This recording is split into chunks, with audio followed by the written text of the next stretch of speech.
I'm excited today. We got a lot of questions about artificial intelligence and its effects in cyber and where it's all heading. So I thought to myself, well, who do I know that knows all about that? And I thought of my good friend Elia Zaitsev, who is the CTO for CrowdStrike. And obviously, I think they've got a lot to talk about in that space. But Elia, do you want to give a quick introduction of yourself and just kind of give a little couple seconds about you and your background? Yeah, sure. Well, you hit the highlights there. Elia Zaitsev, Chief Technology Officer here at CrowdStrike. I've been with the company for getting close to 12 years now. January is going to be my 12-year anniversary. So joined really early days. I think I was employee 45. I was the original sales engineer at the company and joined just before, we launched the product pre-revenue and just kind of grew with the company since then. Fun little factoid. I actually had no professional cybersecurity background prior to joining CrowdStrike. I'm kind of a geek, if you will, and I met some of the folks who ended up founding the company, including the original chief technology officer, and I was doing sales engineering, a different kind of software, doing data visualization, analytics, and built up that relationship a bit as part of a professional partnership.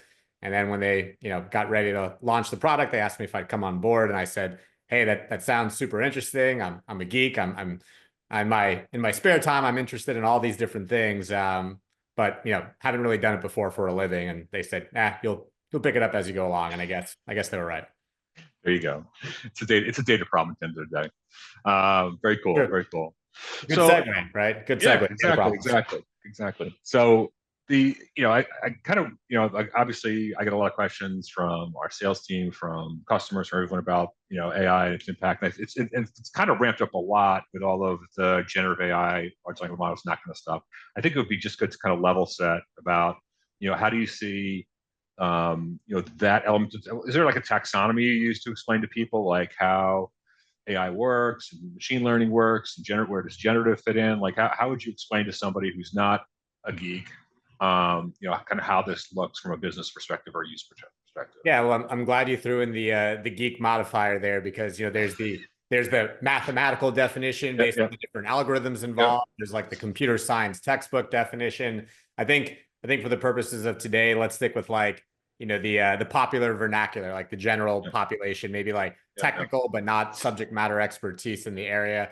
So if you want to take a taxonomy approach, like the big umbrella term is artificial intelligence, right? That's the overarching, field of computer science. And it's a very, very broad topic with lots of different methodologies. I mean, ultimately, the way I would define the term artificial intelligence is you're having computer systems solve problems that they weren't explicitly programmed to do. They're using some form of learning on prior data or observations around the environment to make decisions going forward. So very distinctly different from, hey, I'm going to implement an algorithm. I, as the human, control if X, then Y, do a loop, and then go to Z. That's not artificial intelligence. If I'm saying, hey, here's a whole bunch of data, and I'm maybe giving you some assistance, or I'm giving you a general objective, figure out the details on your own. That's artificial intelligence kind of broadly. And of course, within that, you've got different disciplines, you've got different algorithms and techniques, and they're oftentimes trying to solve different types of problems.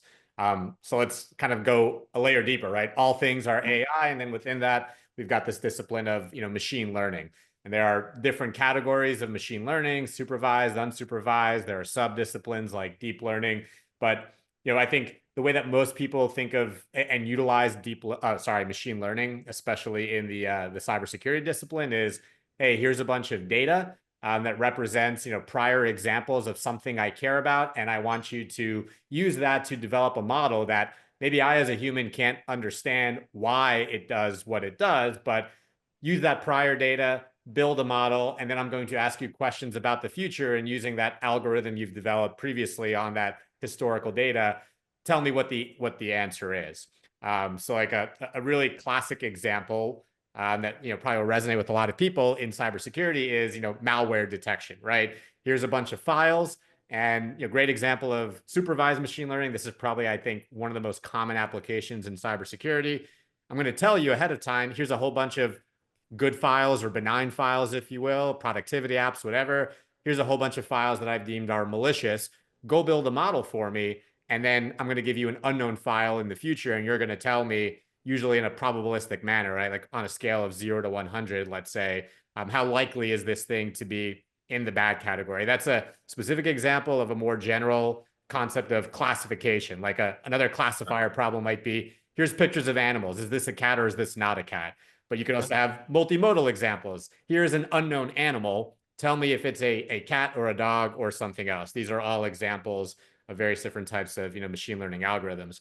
If you want to think about this, maybe if you're a more visual learner, think of the problem you're trying to solve. You're extracting features or properties of that thing that you're trying to analyze. So for example, going back to analyzing files, the size of a file, that's a property or a feature. The extension, the DLLs it loads, if it's compiled, et cetera. These are all elements that we can pull out of this file. Now, imagine there's only two things we're looking at, or three things, right? Like let's say the size of the file, like graph that on an axis, right? The bigger the file size is, the farther we are on the y-axis, and maybe like the amount of libraries that it imports if we like reverse engineer it, and we graph that on the x-axis, and then we plot all of our files, right, on this xy axis. We've got this two-dimensional plane, and then we know some are good and some are bad. What we ask the machine to do is, hey, can you draw a line, if you will, right? Because we're starting with 2 dimensions. Can you draw a line that separates the good from the bad with a reasonable degree of accuracy? Think of it like, your favorite, I'm going to get a little bit political, but apolitical at the same time, a gerrymandered district, right? It's got all these crazy squiggle lines because they're trying to group people into different categories. That's what these ML algorithms are trying to do. But of course, imagine doing this with thousands, hundreds of thousands, millions of dimensions. You can't really picture it in your head, but that's what you're trying to do with machine learning. Give it all the data, have it build the algorithm.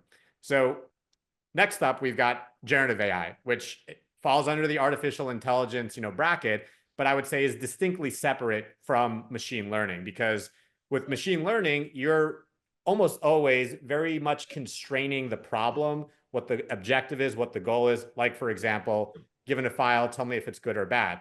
Generative AI works very differently. So generative AI is nowadays very interchangeable, or very much interchanged with a couple different concepts. Large language models is one, GPTs, or general predictive transformers. There are all sorts of different large language models. There are all sorts of different algorithms. The ones that are really common right now are this like transformers-based algorithms. They're based off of a 2017 Google paper called "Attention is All You Need." And there were other techniques before, but this one kind of blew everyone out of the water. And kind of an interesting point about these, when they were first created, this kind of family of AI algorithms, no one really took them seriously, because when they were done at the scale of the technology that existed, the data set size, et cetera, the computational power, they didn't perform any better, in many cases much worse than other types of algorithms that were trying to do similar things like natural language, processing and whatnot. And what was fascinating about them is they exhibited this concept of emergent behavior. What do I mean by emergent behavior? I'll use another real world example. An ant. A single ant is kind of not impressive. It just crawls around and doesn't do much. You take a million ants and put them in a colony, and all of a sudden they're creating these amazing feats of engineering. That's kind of what these GPT transformer technologies are like.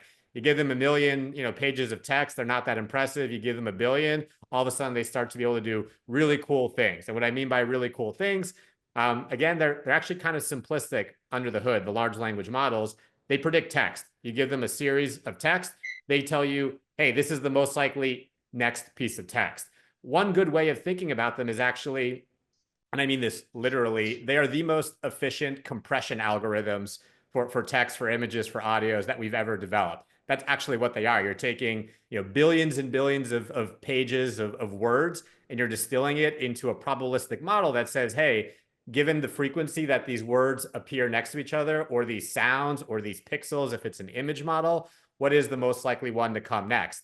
And the funny thing is, if you put a huge amount of data around a huge variety of topics, you get these very flexible, generalized systems, right? They kind of almost seem like they're intelligent. And the reason they seem like that, even though they're not really intelligent and they're definitely not creative, is because they've been exposed to so many different things that we come across. You can ask them these generalized questions and get generalized output without having to start with a very specific problem like, hey, here's a file, tell me if it's good or bad.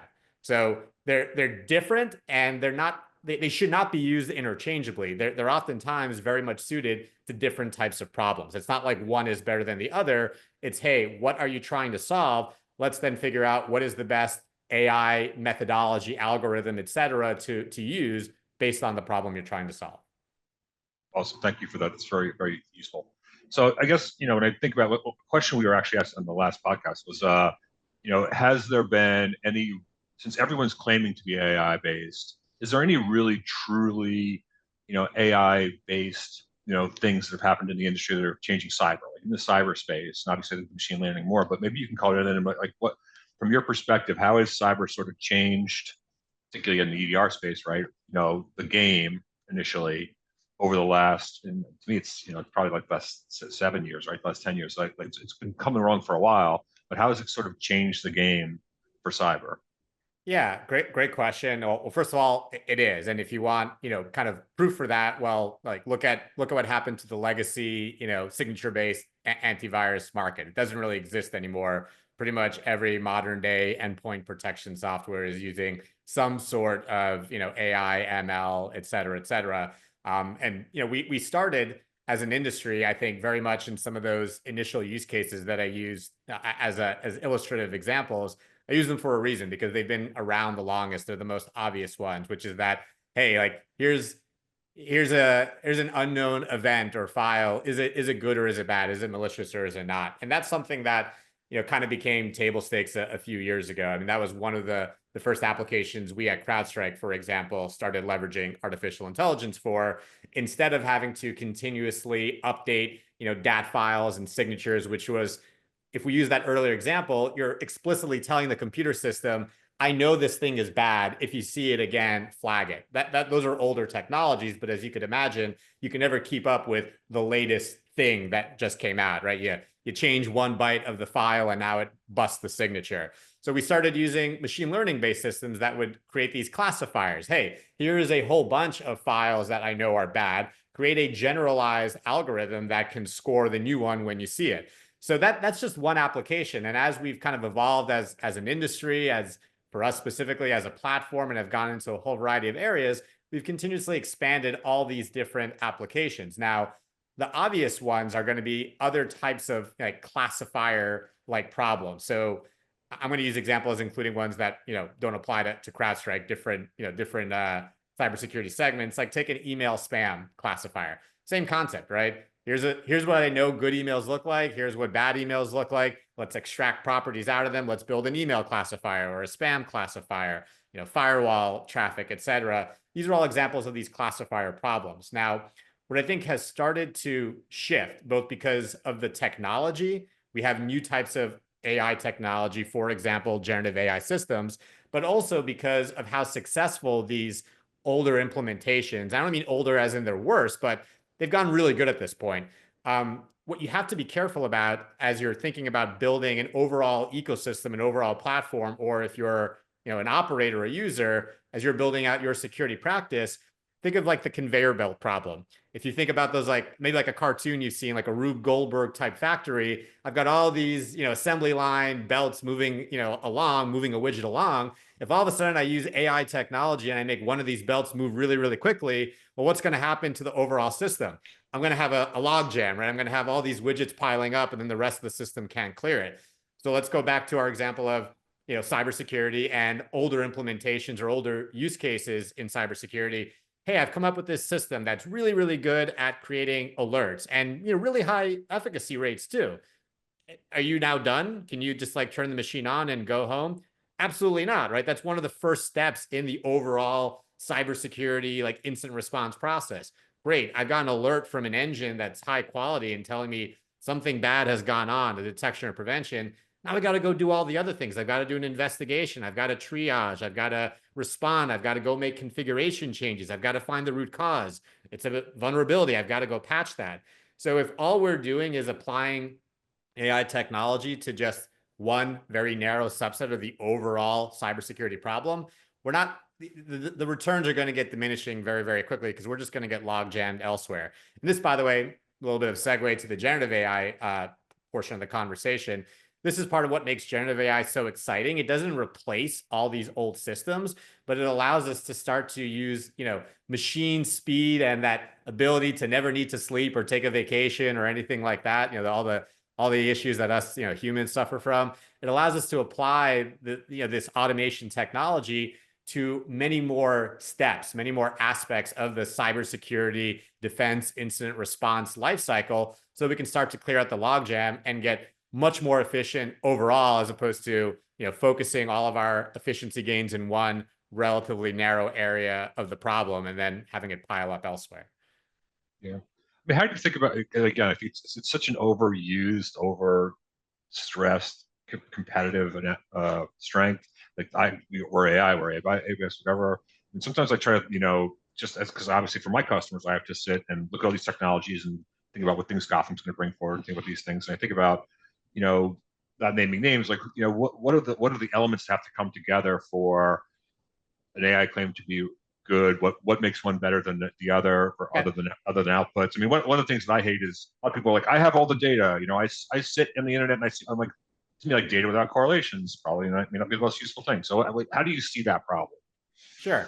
So Yeah. number one, it's a little bit cliche, but yeah, having data really does matter, right? Especially when you're talking about some of these machine learning, deep learning neural network type algorithms. They generally do get better as you get more data, but you have to maybe scrutinize the claim a little bit. Like, just because I have a lot of sensors and whatnot out there in the world, am I actually like consolidating all that information into one place centrally? Is it normalized? Do I have the data scientists and the infrastructure to be able to make sense of it all? So scale does matter, right? There is a degree of a data moat at play where there's a network effect. The more sensors you have out there collecting more information, the more accurate your models are, and it kind of generates this flywheel effect. So that is one element that's important. I think some of the other elements that get underlooked, number one, kind of what I just talked about, how narrow or how broad is your vendor, your technology applying AI? Is it just using it for one specific subset, which again, you're going to get those diminishing returns very quickly? Are they looking at the overall analyst workflow, the overall analyst experience? If we have time and if you're curious, or if the audience is curious, Yeah. I can talk about some of the other applications of AI that help you get, as a responder, more information into your tools, make better decisions, action on those decisions, and then proactively make improvements to your environment so that you have to make less decisions and take less response actions going forward. So that breadth is important. I think also, and this is I think is even more important now with generative based solutions, is thinking about security, privacy, things of that nature. Especially with generative AI, you have to be cognizant of risks like hallucinations. You have to think about, hey, if I'm typing in all these open-ended questions to a machine, what is happening to that information that I'm providing it? Where is it going and being used elsewhere? If you're implementing these systems, you have to think about the new threat vectors that they actually create. There's a concept with generative AI systems called prompt injection. It's like the new version of like a SQL injection attack, but you have to be cognizant of them if you're trying to implement solutions that utilize them. Very easy to take some of this stuff off the shelf and claim you've got, state-of-the-art AI technology helping you along. But actually implementing it and getting real value, real world outcomes, there is a lot more nuance to it, especially doing it safely. Yeah, no, it's a tough thing. And also, I think it was, when you guys came out, it was a little, I'm going to say from our perspective, a lot of customers were very skeptical about pushing their data up to CrowdStrike, like having their data sit there. Like a lot of these big, large, financial institutions that I deal with, even if there were cloud, they would do an on-site of their own data. And there was all this conversation about shared data.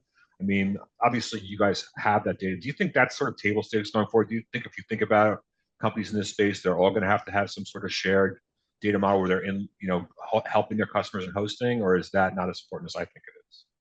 I think it is important. I mean, I think ultimately it's been part of the reason we've been so successful, and it has a lot of advantages, both from a deployment, operationalization, maintenance and upkeep perspective, but also from an overall efficacy and outcome perspective. Again, for a lot of these artificial intelligence, machine learning models, data at scale does matter. If you're trying to train a model operating only on a narrow subset of the data, what you're basically doing is you're biasing the algorithms to be really good at what your environment looks like today, but by definition, what you're worried about is when there's a change in the environment, when an adversary does something different and unique and unexpected. So if you just have your own data to train off of, it's a form of availability bias, right? What you want is that much broader data set, which you can get indirectly by using, a cloud type approach where you're aggregating information from a variety of different environments, different workloads, so that you've got a more robust, more holistic model, so that when there is a change in your environment, it may be unique to you, but it's been seen elsewhere, and there's kind of a community immunity or a herd effect, if you will. Maybe something novel and unique will get through someplace once, but as if you're all kind of networked, right? If multiple customers are networked with a common backend, maybe it gets through the first time, but now very quickly we can learn from that and immunize, if you will, the overall population. There's also just from a pure IT computer science standpoint, these systems are starting to get so big and so complex that there's an economic cost, right? There's not everyone can afford to have like the biggest GPU clusters and the biggest server infrastructure to train and operate these heavy duty models. Part of the benefit from, for example, a cloud approach, one of the things that we did early on with EDR and later on as we move to EPP and next gen AV, we can take small, fast models and put them at the edge, but then we could also have these very heavy duty, bigger, robust models running in the cloud that you would never want to put on an individual endpoint or even on an individual server that you're running on-prem. It'd just be too slow, too expensive, but you can put them in the cloud and kind of get that, that efficiency gain, right? That economics of scale that you can only really get when you're working with tens of millions of systems versus hundreds or thousands or even hundreds of thousands. Yeah, So no, it's also I like, do think that's here to yeah, stay. I don't see us going yeah, back the other way. yeah, I don't see. Well, I guess, and I guess, and I like that herd effect because a lot of times customers talk to me about, what should we be, how should we be thinking about AI and that stuff, and a lot of them want to do internal stuff, and I'm like, well, I'm not sure you have, and I'd like to hear what people should do internally. But I often say to them, like, join the right tribe. Like, you got to realize that by yourself, you're not like find the right herd. But I mean, what if? But do you think there's a play internally at some scale? Some of the largest customers, like, should they be thinking about their own internal AI initiatives in cyber, or do you think that's what should they be doing? I guess is the answer. Ooh, that's a hard question. I think it's almost more of a philosophical question to an Right. extent. I mean, you do have the ability to do more customization and more, more bespoke tuning if you're building your own systems. But again, do you want to keep up with the cost requirements of doing that? Are you going to get the variety and variability of data? Do you have the internal expertise? I mean, this is a distinct discipline, data scientists, and they're in really high demand. The good ones are in really high demand. There's a scarcity of it. Are you going to be able to, if you're going to start your own practice and you're say a regional operation or something like that, are you going to be able to attract those cutting edge data scientists who are getting 7-figure pay packages from leading technology companies and working Yeah. on a whole variety of different problem sets? Can you keep them? Can you retain them? If they leave, are you going to be able to pick up where they left off with some new people off the shelf? I think one of the things I think back, we're talking about AI right now specifically, but let's step back and talk about security more broadly. Like, why are managed service providers and cloud solutions so popular?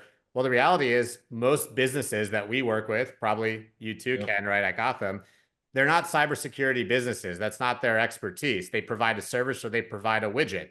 It's like, let's go back to David Ricardo, right? Old school Yep. economics. Yep. Specialization gives us huge productivity improvements. If your core business is making a widget, how much money do you really want to invest in cybersecurity? Go a step further. How much money do you really want to invest in applied artificial intelligence and cybersecurity when your core business and your know-how is widget making? A lot of people would argue, I would argue as well, that you're better off focusing all your efforts and all your capital, intellectual resources on widget making and have a specialist whose job is day in, day out, cybersecurity, and then a step further, applying artificial intelligence to cybersecurity challenges. I would argue that in many cases, empirically, that is more efficient. That's not to say that there aren't other potential advantages. Maybe you've got very, very strict regulatory requirements, for example, compliance Yep. requirements, data handling, data storage requirements that quite simply no vendor out there can meet. That is a possibility. I think as an industry we're progressing and we're serving more and more of these customers. And you look at us, for example, we've got Gov Cloud environments now, and FedRAMP and Impact Level and all these different certifications. So the industry is expanding to tackle more and more of these edge and corner use cases. There might be some out there, but I think increasingly people are generally better served by specialization. Yeah. No, and then let's be honest too. These most of these large FIs, even hedge funds stuff, I mean, they're doing good modeling AI work in the financial area. They're just not doing it, and that's because that data set's market data, right? So that's And available let me give you one more like very specific example that doesn't necessarily apply to AI based cybersecurity, but I think a bit more broadly, whether it's managed service or technology. Think about the muscle memory that you get when you're working in a dedicated cybersecurity vendor versus a network defender, for example. to. Take your biggest bank, right? That Yeah. is spending literally hundreds of millions of dollars on cybersecurity. The envy of most organizations when it comes to cybersecurity resources, budget, et cetera. Think of how many nation state hands-on keyboard attacks that they're dealing with. If they're lucky, and I'm using that term lucky, Yeah. like lucky as a defender because you get to see cool stuff. But if you're the CISO, you don't want to see these, right? How often are you dealing with that? Maybe once a day, a couple of times a week, or something like that. Yeah. A firm like ours, right, that's working with tens of thousands of clients in every geography, every vertical, we are literally dealing with tens of thousands of hands-on keyboard nation state intrusions every single week. So that has two effects. The obvious one is we have a lot of experience. We see a lot more of this stuff. We know what the adversaries are doing. We can mine this data and create better products and better playbooks, et cetera. But think about it from retaining human capital. The individuals that you want to do this job, this is what they love to do. They love to go hand to hand with the adversary. If you stick them in a SOC that's seeing one attack a quarter, they're going to get bored and they're going to go elsewhere. It's really hard to retain those people. They love coming here and working with us because they get to see so much activity. So they get sharper and we get to keep them much easier than if you're trying to build your practice from scratch there. I think that's another benefit that goes No, it's underlooked huge. Yeah. sometimes. Yeah, our managed service offices are growing very steadily within Gotham, and I think that's part of it too. And we use your tool sets just underneath that. We use lots of tool sets, but fundamentally, I think, and a lot of organizations, honestly, it's not just about retaining. I mean, they just don't have, to your point, with the budget. You come in and see a cyber team that's 4 people, like they're going to need a lot of help. Like whatever size organization that is, it's just a lot that needs Tough to to be do a done. 24/7 operation with 4 people located in the same building, right? Even if you Correct. spread Right. them out across the world, like, you don't have that much resiliency there if one person's on sick leave or something like that. And Yeah. not to get out my dead cliche horse and beat it to death further, right? But we know there's a skill shortage. It's part of the reason why Yeah. generative AI has been so intriguing to cybersecurity practitioners to Yeah. alleviate some of this. But we're nowhere near kind of breaking that imbalance. So not every single organization, even if they're committed and have the funding and resources to do it, can build out that team. There just aren't enough people to go around for everyone to be able to do this. Yeah. Do you think there's like I mean, obviously, I've seen coders using generative AI very handily. Do you think there's some best practices for generative AI for cyber practitioners that you kind of point them towards? Now, just to make sure I'm scoping your question correctly, do you mean from a perspective of selecting vendors that are using applied generative AI or using generative AI technologies internally kind of on their own? Using generative AI internally, like what are some of the best? If you're a practitioner today in a SOC somewhere in a corporation or wherever else you might be an analyst. I mean, I see a lot of customers I'm sort of in a fight with. They're like afraid of the generative AI and they want to turn it off. I'm like, please don't do that. Like your employees need this to be productive. But I mean, how Well, do you approach that? so there are a bunch of different angles to it. So like let me pretend I'm a CISO for a second, right? I'm not one, but let me play one on TV or Yeah. on this podcast, if you indulge me for a Yeah. second. Um, these technologies, generative AI is just being the latest. They're like water. It's gonna find a way, right? Like it's gonna find a way to leak out. If you just completely try to ban the usage of these technologies, all you're doing is you're causing your staff, your employees to go spin up shadow AI, right? Shadow generative AI systems. They're just gonna be using their phones, they're gonna be using their home machines, and they're gonna be trying to take advantage of these technologies. And now you've got no oversight, no governance, no controls, no visibility whatsoever. That to me is the worst possible approach you can take. Better approach is understand what the needs are and develop safe, safe legal alternatives for them to use that gives you the monitoring, the inspection, the governance capabilities that you need to make them successful because they can be successful. Governance, I think, is a big piece of it. There's a lot of infosec, legal, privacy, et cetera, concerns you need to think about. Both if you're using a SaaS hosted solution, right? Like you're going to AWS Bedrock or Google Vertex or OpenAI, you have to think about where's the data going, right? What's leaving the organization? What rights does the other organization have to reuse it, to train on it? All these things can have implications of, from a data privacy perspective. There are threat models to worry about, and probably some that people don't necessarily think about at first. Like one of my, I say favorite, favorite the same way a CISO loves dealing with nation state adversaries, right? One of my favorite nuances about having to think about when using generative AI safely is the concept of AI poisoning. This is a particularly scary one if you're doing any sort of code generation, code assistance, which is generically one of the more popular use cases, and even in cybersecurity, right? Using AI to help you write like a script to do something useful and quick. One of the theoretical attacks you can perform with a generative AI system, it's kind of like a Trojan horse effect. I can take a model that's designed to generate code, useful, helpful code, and I can actually subtly alter the training data, the weights of the model, so that, hey, 99% of the time, it's going to pump out legitimate code. But if it sees certain keywords like cyber or firewall or port, maybe 1 out of 100 times, it'll inject a little bit of extra code that if you're not very careful and actually having humans scrutinize and test the output, maybe opens up a back door into your organization.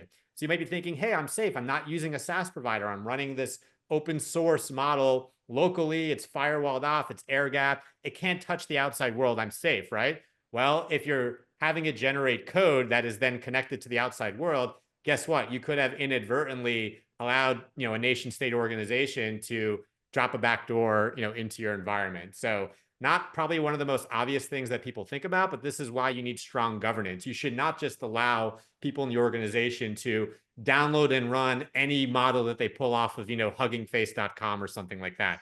We, for example, we've got a whole infosec production security team. Anytime we're looking at using anything quote unquote open source, it's got to go through rigorous controls and think about how we use it, how we apply it, how we expose it to our people internally, how data that it's generating gets exposed to our customers. In general, I think you should never have these systems. I don't know if this is a real term. I started using it like last year in some of my interviews. Naked LLMs, I think, are a really bad thing. What do I mean by that? You have a model, users get to directly put data into it, and they get to take data coming out of it directly and do whatever. Think of it almost like you want guardrails or a firewall, if Yeah. you will. You want to be analyzing what is going in, making sure that there's no sensitive data, for example. You want to analyze what is coming out of it, make sure there's nothing malicious, harmful, unethical, et cetera, et cetera. Lastly, if you're thinking about using generative AI systems in production, for whatever the use case is, cyber being no example, it's still a relatively new technology. There are still some unknowns when it comes to copyright law, legal liability, et cetera. If a generative AI system makes a bad prediction, if it hallucinates, who's responsible for it? If it's trained on copyrighted data and it outputs something that is based on that copyrighted data, then you use it somehow, are you now liable, to some sort of intellectual property theft or copyright issues? So I'm not saying this all to scare people away from the technology. I think the technology is amazing and it's being adopted whether you like it or not. You can't just put your head in the sand, but you do need strong governance and safeguards around how you use it to use it effectively and safely. No, that's definitely very fair. Do you think? I mean, we're moving our game up as defenders, and we're creating these algorithms and doing all the rest of this stuff. How do you think this is going to change the game for attackers? In what ways do you think that they're going to use the same tool sets against us? And you mentioned one with the generative, but what else do you think they're going to be doing? Well, they're just first off, to be clear, they are using it in some cases already. This is not like a hypothetical thing. Maybe not in some of the most, Hollywood alarmist, Skynet running a rampage across our networks. Not yet. Maybe in 5 years, things will be different. This is one of the hardest spaces, I think, to predict more than a year or two in the future, just because it's moving so rapidly. Just to give you a quick idea of how rapidly it's moving, if people refer to in like technology, especially in consumer technology, having an iPhone moment, which is a reference to that like very fast, rapid adoption of smartphones, particularly with iPhones. If you look at how long it took Apple to reach 100 million iPhone users, I think it was something like 7 years. If you look at how quickly it took OpenAI to get 100 million subscribers to ChatGPT, I don't remember off the top of my head. I think it was like something like 1 to 2 years. So the rate of adoption, the rate of improvement, everything in this space is moving crazy fast, makes it really hard to predict. So today, what are we seeing adversaries do? I think there's two immediate things that I'm seeing them use with the newest AI technologies that is concerning. Um, one is phishing, right? Using AI, particularly generative AI, large language model systems, to write very convincing phishing emails, phishing lures, phishing in general. That kind of sounds a little bit like, well, who cares? Phishing was like a problem 10 years ago. I mean, the reality is most sophisticated adversaries are still getting a lot of bang for their buck with social engineering in various different forms, phishing being no exception. It still works. It attacks the weak link in the chain, which is the humans. What are all the tips and tricks we've been teaching our workforce? Look for spelling mistakes, right? Look for like bad grammar and all that. Well, guess what? These generative AI systems are producing text that's better than most of the sales and marketing people that I work with, right? It's better than the average human from that regard, which makes it very, very difficult to pick up with conventional means. I think another one that I've actually seen in the wild, um, deep fakes, particularly, and this is another angle of the social engineering kind of attack concept. Um, Little fun anecdote. I actually did this in one of our internal town halls with the permission of our CEO. I created a model using data I got off of YouTube of him, and I was able to both audio, right? So transforming my voice as well as visually on a Zoom call like this, I was able in real time to make my face and my voice look and sound exactly like our CEO. I got on a Zoom for our town hall and I gave myself a promotion in front of the entire company. Of course, he knew this was all going to happen. And also, I had a giant beard, and our CEO, George, does not have a giant beard. So, it wasn't that hard to pick it up. But, think about a real scenario where you're a help desk employee at a company, somebody calls you up, he looks or she looks, sounds just like, even has the same vocal mannerisms, and they're saying, hey, I lost my phone, I need you to reset my password, it's an emergency, we're going to lose $100 million, skip all the normal processes. How many level one help desk employees are going to kind of withstand that pressure, right? It's something that scares me, and again, it attacks that weak link in the chain. And again, this is not a hypothetical. I do know of actual organizations that have been targeted, things like over WhatsApp, right? Where the screen is very small. They're calling somebody, doing a deep fake of an executive, very popular with like the BEC scams and whatnot, where they're trying to get you to wire large sums of money out of the organization. Those things are here and now today. Automation is already something we're seeing adversaries do. AI is just going to make that automation more efficient, more dangerous. I think one of the scarier things that we're not actually seeing happen yet because the technology isn't quite there, but I don't know how much longer that's going to be true for, is the ability for AI systems to do things like automated reverse engineering and exploit generation. Now, to be clear, all of these things that I'm talking about, they're not new attack vectors. That's the good news, right? The bad news is we're going to see the threats we're already seeing today quicker, faster, more. That's the bad news. The good news is, though, still to this day, no one's achieved general artificial intelligence, true creativity. These systems still can't do things that humans haven't done before them. So what I see in general from the threat landscape, from the way adversaries are using AI, it doesn't bring the bar up, right? It doesn't make the most sophisticated adversary even more sophisticated. What it does do, which is still a concern, is it raises the average bar, right? It takes that low skilled adversary and makes them a little bit more skilled. It takes that medium skilled adversary and makes them faster and faster. So that is a concern, but the good news is we do know how to stop these threats from the past. We're doing them today.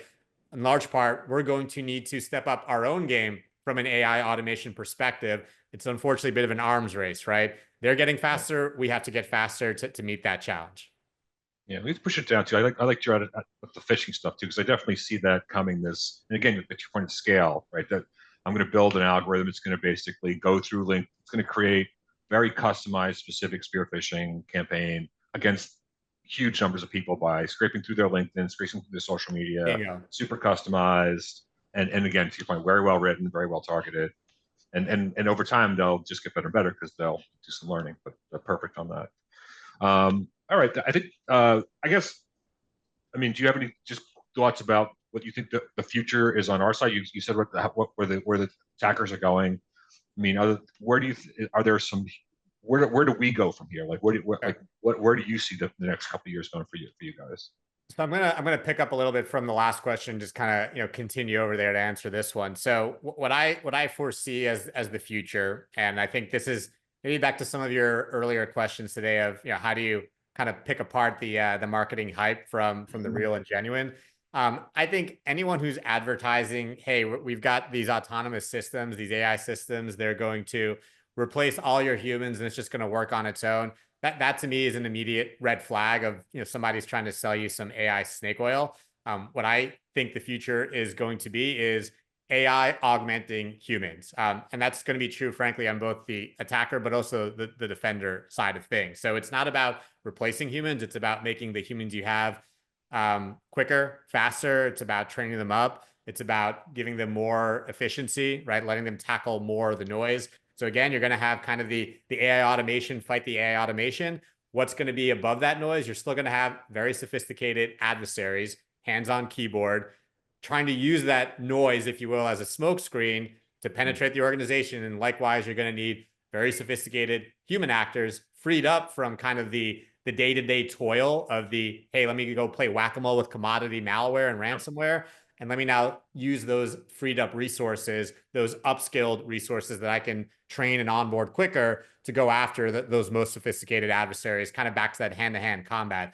I'm guessing we might have a couple of like sci-fi, nerds on the call here. If anyone knows like the Dune series, they're 10,000 years in the future and no one uses guns anymore because they have these super advanced shields and everything blows up. So they go back to fighting with knives because that's like the only thing that can penetrate the shields, these slow, steady attacks. So it's kind of ironic. Everyone's got nukes and lasers and they're fighting there with, knives and sticks and swords. So kind of similar, I think, in some ways. The AI will end up neutralizing itself and we're left right back to where we were, ghost in the shell, human versus highly skilled defenders. I think I that's love that. what the future is going to look like, hopefully. Yeah, I saw Gary Kasparov speak once about AI. He played this big one. He said the best chess player in the world is a pretty good chess player with a pretty good computer in front of them. Yeah. It's not the best computer. That's that combination because again, the AI Correct. isn't creative, right? So humans Yeah. are still the best at creativity. It's part of the reason why we've got AI systems that are really good at playing games like chess and whatnot and video games like StarCraft. Why? Because the rules are defined. We still don't have really good self-driving cars and planes. Why? Well, because there are rules to the road, but guess what? I've seen people drive the wrong way down a one-way street. What is cybersecurity more like? A game where you're not allowed to break the rules, or the opposite, a game where the adversary, that's all they're trying to do, figure out how to break and subvert the rules. Yeah, true. All right, I think we have a few live people. I don't know if we've got any. I've got some more things to talk about. Of course, I think we can keep Elia here all day. But are there any questions? I don't know, Kelly, Ali, are there any questions that we can bring forward? There's no questions in the chat. All right. Well, let me ask. So let me ask another question. And if one comes up, just interrupt us. So I know you guys are releasing a next gen SIM. You've released this recently, I guess. So to me, it makes a bigger question about what's the right data model? Like how do you think the data model evolves in cyber? Because I think that's one of the problems we have. There's so much data. I don't think we think about the use cases like analytics, forensics. There's a bunch of different things we have to do with the data. Like how do you I guess it's part of your motion to that space. I mean, how would you describe the best cyber data model? What should we be thinking about? How does this work out? Like how do you see it growing, changing? I'm gonna give you like maybe it's not a trick question. I'm gonna give you a trick answer. I think the best data model is one that doesn't care about the data model. So since we're running short on time here, I'll give myself a little bit of a plug. We just had our user conference Falcon about a month ago. I did a keynote there, and one of the topics in my keynote was this concept called SDMF, which we've been building for a few years and have started to implement. It stands for Semantic Data Modeling Framework. If anyone wants to get like a fuller explanation of how we're utilizing it, they can go, I think on our website, they can watch the recording of that keynote. But basically the concept there is it's such a it's become such a challenge of taking all these different data sets and having to normalize them and store duplicate copies. And it's a huge barrier to getting information in to these automation and AI systems that are supposed to make decisions and act on them. So we're kind of flipping the script, if you will, and we're taking this concept of semantically mapping, or rather modeling data to its semantic meaning. So what do I mean by that? I may have a data model that has something called IP_address. I may have another one that calls it IPv4, and a third one that calls it, you know, I don't know, IPs, right? Now, to a machine, those are three different things. So traditionally, I would have to map and normalize this into some common schema. What's the right schema? It kind of doesn't matter. It's still the same work and the same effort and the same overhead we have to go through. But to all the humans that are on the call here, you probably all right away knew what I was talking about. I'm talking about IP addresses, right? It's a fundamental semantic concept. It has a meaning. So rather than having to pick the one data model to rule it all, rather than having to duplicate data and spend all this time to transform it, use an abstraction layer. And that's what our modeling framework does. It's an abstraction layer and say, hey, leave the data where it is, the way it used to be, which has other advantages, by the way, which means if I need to then interact with those systems to like take a response action, I can easily find my way back to those original systems because I haven't transformed all of their data into some common format.